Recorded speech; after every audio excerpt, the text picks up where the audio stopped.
Welcome to 2019. What an incredible year this is going to be. How do I know that?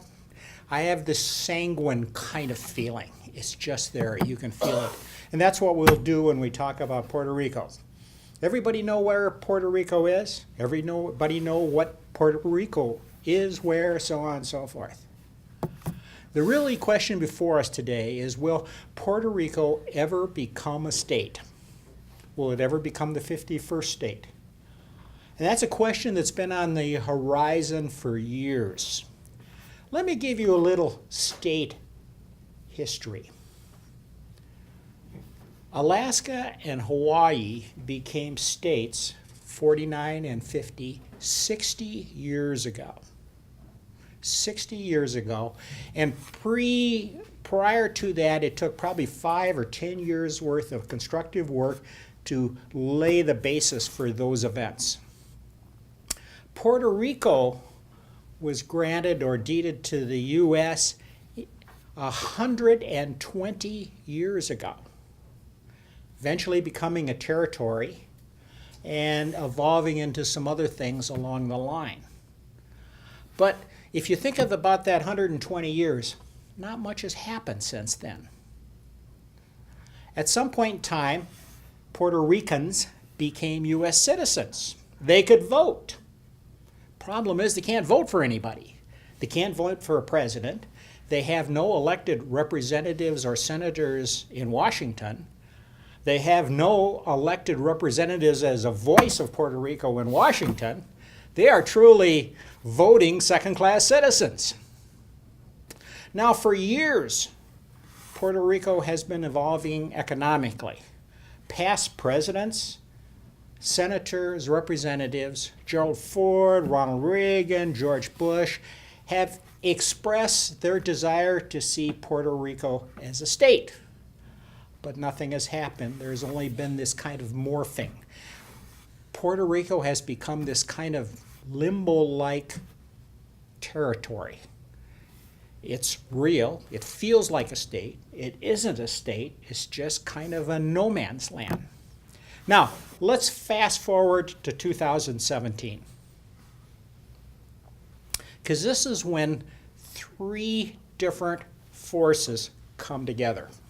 And it kind of defines Puerto Rico's future. First of all, referendums. It's been stated that if Puerto Ricans can show a clear desire for statehood, that this process in Washington can start forward. They've gone through these events, and there have been 5 major referendums. The last one was in 2017, and it passed with an overwhelming majority of about 97%. Voted for statehood versus as is or an independence. There was only one small problem. The election was flawed. Over 50% of the people did not vote who were registered to vote. They boycotted the election over language. So that kind of threw that out. Now, the second step that comes in is the financial thing. And it kind of goes back to the mid-50s, where the federal government decided that maybe Puerto Rico should take care of their own affairs. They would leave them with financial control. Seemed like a good idea at the time. They'll take better care of it.